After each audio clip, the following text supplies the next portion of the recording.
I've been repainting Barbie dolls for about 7 or so years. As a doll collector, I always look for new ways to branch out my collections, and when I happened upon a few Barbie bazaars at a garage sale, I got a lot of new ideas. In some of the issues, collectors had submitted pictures of repainted or customized dolls that they had created, and I was amazed.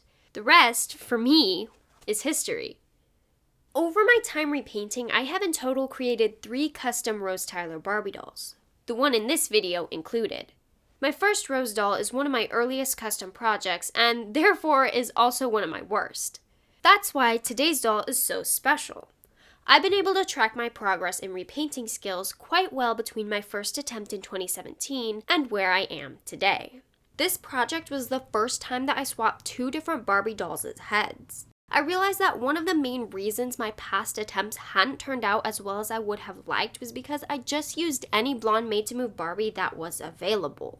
Looking further, it's apparent that the standard Millie face used by most of these dolls does not look like Rose. In my research to find a facial sculpt that was closer, I found the carnival face. The larger smile reflects Rose's smile a lot better than the Millie facial sculpt, which is overall what the issue was before. The head I ended up using came from a Dreamtopia princess doll, and the body used was an original made-to-move body, as I said before. I always use made-to-move body styles or the most articulated equivalent so that the dolls are superposable. This way, as well as being able to be posed on my shelf, I'm free to use them to practice my stop-motion animation skills. With her outfit, I tried to be as accurate as I possibly could. I chose to create the outfit Rose wears in The Idiot's Lantern for a few distinct reasons. Firstly, it would be the most useful costume to track my progress from my first Rose doll to my last. The outfit is also notably popular for cosplays as an apparent fan favorite. Lastly, I just really like making skirts, and The Idiot's Lantern is one of the only episodes in which Rose wears a dress or skirt, for obvious reasons. The dress itself includes 6 layers of tulle underskirting topped with 1 layer of satin. The bodice of the dress is made of a matching satin material decorated with pink sequins in varying shades and sheens. Each sequin is hand-sewn on, making the dress itself rather delicate. While the actual dress in the episode, I believe, is strapless, I added small white ribbon straps to the garment.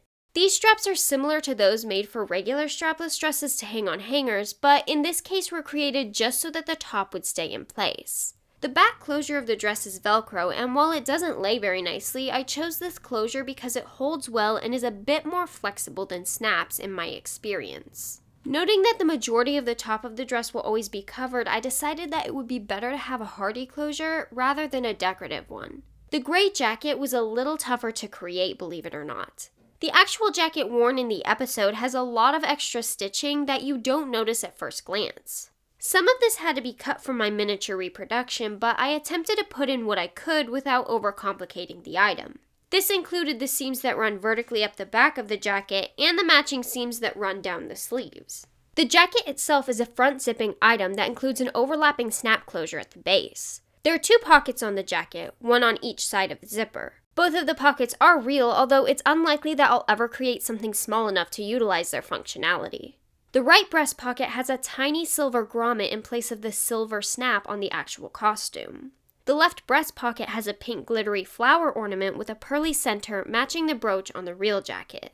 In reality, the left pocket also has a silver snap, but much like the extra stitching, I omitted this detail from this tiny version so the pocket wouldn't look too congested. This brooch is actually what I would consider more of a button made of Sculpey clay. I covered the pink flower in glitter and then sealed it with Sculpey glaze so the sparkles wouldn't fall off onto the gray pocket. I stitched the flower to the jacket prior to placing the pearly center on so I could use it to cover up the thread. My hope is that the placement of the pearl will also help this stitching to keep longer.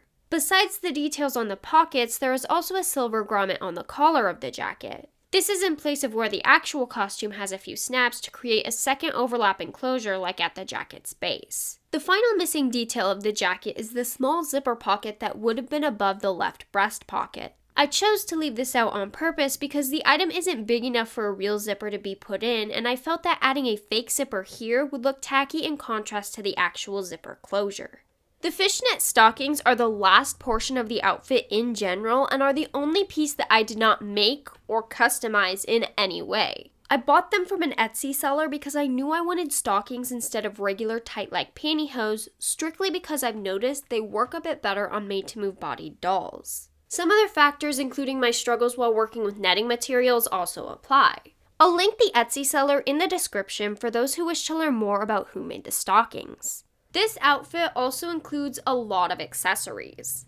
Rose's shoes seen in the episode are actually peep-toe heels, though I decided to leave that aspect out of my miniature version. Initially, I was going to find a pair of Barbie peep-toe heels, but none of the options I could find felt correct. Upon second glance, I noticed that the reason the Barbie shoes I could find looked so vastly different from the ones seen in the episode was the width of the heel. Every peep-toed Barbie heel I could find seemed to have thin heels rather than thicker ones. So, in the end, after searching and searching, I settled on a pair of heels that were thicker, even if they weren't peep-toes. I figured that the size of the heel mattered more to the shoe's appearance than the small peep-toe details anyways. Unfortunately, I didn't think to check if these 2000s era shoes would fit the made-to-move doll's feet. And they don't.